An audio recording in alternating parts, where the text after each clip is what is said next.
The arms act 1959। Hello everybody, आज के lecture में हम करेंगे सेक्शन 10, 11 और 12। Section 10 licence for import and export of arms etcetera. Means licence की रिक्वायरमेंट है किसी भी आर्म्स या एम्युनिशन को इंपोर्ट एक्सपोर्ट करने के लिए, आयात और निर्यात करने के लिए।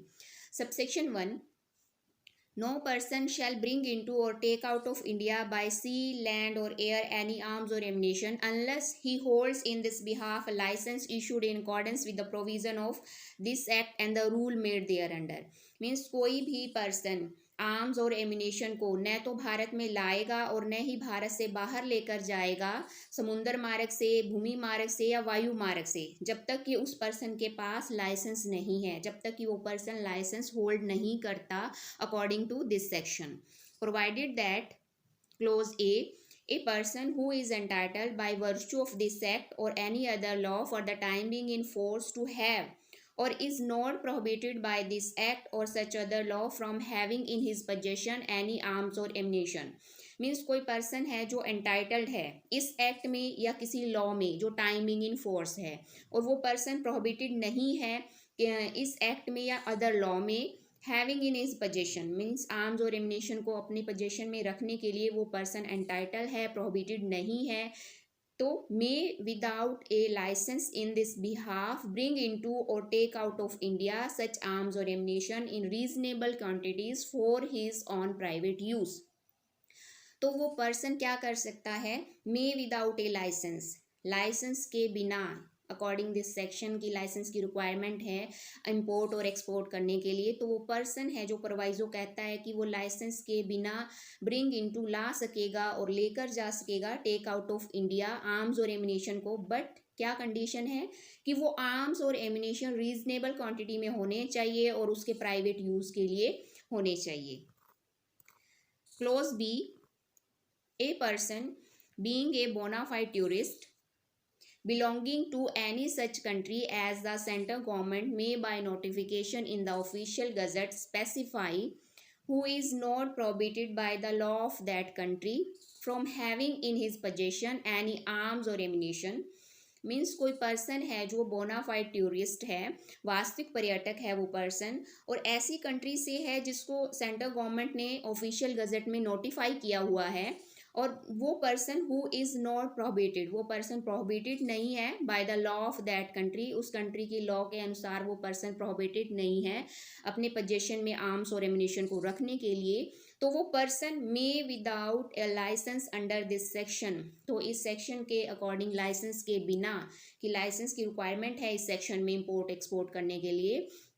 तो प्रोवाइजो कहता है कि वो लाइसेंस के बिना but in accordance with such condition as may be prescribed. But conditions क्या लगाई गई हैं कि bring with him into India, वो इंडिया में ला सकेगा आर्म्स और एमिनेशन को in reasonable quantities, reasonable quantity में होने चाहिए, फॉर यूज बाय हिम, उसके द्वारा यूज किए जाने चाहिए। किस पर्पज के लिए, for purpose only of sports, sports purpose होना चाहिए, उसके अलावा कोई और पर्पज नहीं होना चाहिए। Explanation, for the purpose of clause B of this proviso, the word tourist, tourist का क्या मतलब है, means a person who not being a citizen of India, means वो person citizen नहीं हो इंडिया का और इंडिया में आया हो, visit India for a period not exceeding 6 month, means 6 महीने से ज़्यादा के लिए वो यहाँ पे stay न करे। विद नो अदर ऑब्जेक्ट, उसका ऑब्जेक्ट क्या होना चाहिए,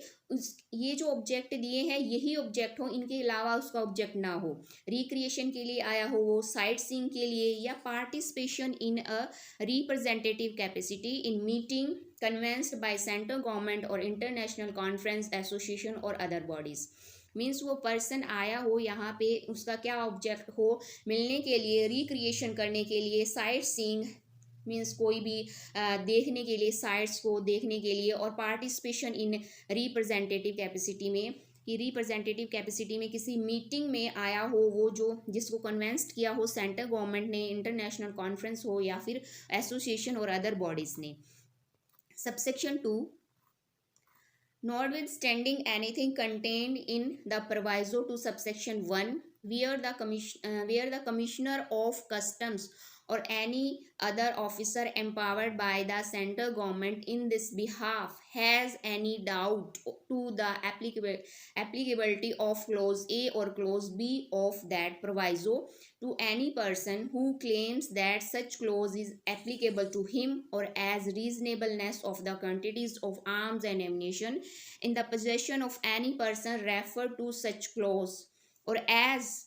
to which such arms or ammunition may be put by such person। Means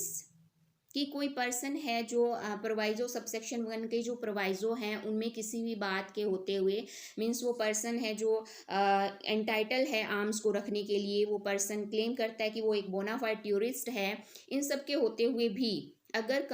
commissioner of custom commissioner है या फिर कोई ऑफिसर है जिसको एम्पावर किया है सेंट्रल गवर्नमेंट ने, और उन ऑफिसर्स को कोई डाउट है कि क्लोज ए और बी है जो एप्लीकेबल हो रहे हैं या नहीं हो रहे उस पर्सन पे, और उन ऑफिसर्स को डाउट है कि जो वो आर्म्स लेकर आया है वो रीजनेबलनेस ऑफ क्वांटिटीज है या नहीं है, तो वो ऑफिसर्स क्या करेंगे, मे रिटेन द आर्म्स और ammunition in the possession of such person until he receives the order of central government. तो ऑफिसर अपने पास रोक कर रख सकते हैं उन आर्म्स और एम्यूनिशन को जो उस पर्सन के पोजेशन में है, जब तक कि उनको सेंट्रल गवर्नमेंट का ऑर्डर नहीं मिल जाता। इस प्रोवाइज ये जो क्लोज है सबसेक्शन 2 है जो ये यही कहता है कि अगर ऑफिसर्स को डाउट होता है कि उस पर्सन पे क्लोज ए और बी एप्लीकेबल है या नहीं, तो वो उस पर्सन को जो भी आर्म्स और एम्यूनिशंस हैं उनको डिटेन करके रख सकते हैं for the purpose that he receives the order of the government. जब तक कि उनको गवर्नमेंट का ऑर्डर नहीं मिल जाता तब तक वो डिटेन करके अपने पास रखेंगे आर्म्स और एम्यूनिशंस को। Subsection 3, arms or ammunition taken from one part of India to another by sea or air or cross any intervening territories not forming a part of India are taken out of and brought into India within the meaning of this section। Means कोई भी arms और ammunition है उनको ले जाया जाता है India के एक पार्ट से दूसरे पार्ट में,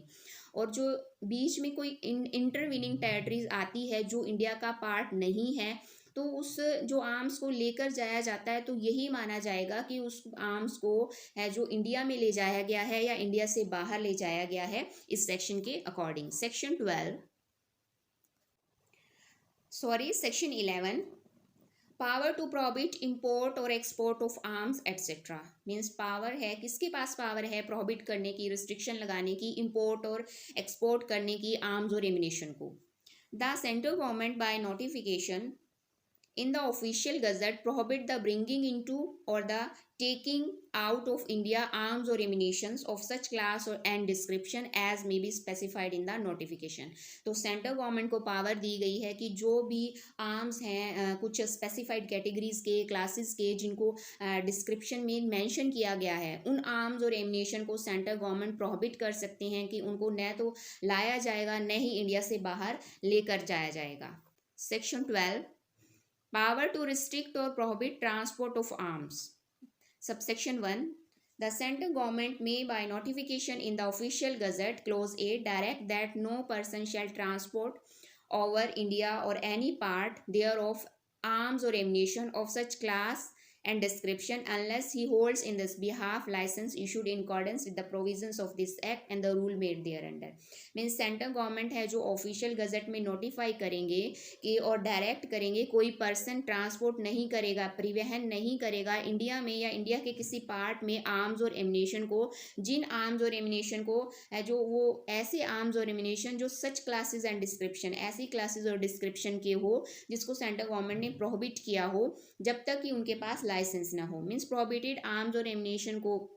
प्रोहिबिटेड आर्म्स और एम्यूनिशन है उनका इंपोर्ट एक्सपोर्ट करना, ट्रांसपोर्ट करना, इन पे सेंट्रल गवर्नमेंट रिस्ट्रिक्शन लगाते हैं, और उन रिस्ट्रिक्शन में मीन्स वो पर्सन है जो उन आर्म्स और एम्यूनिशन को इंपोर्ट एक्सपोर्ट नहीं कर सकता जब तक कि उसके पास लाइसेंस न हो।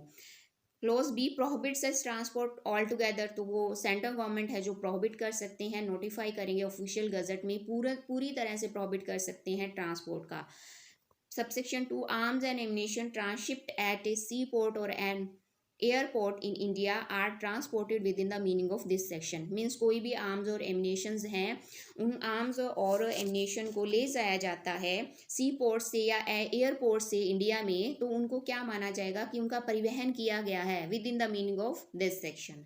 तो ये थे सेक्शन 10, 11 एंड 12।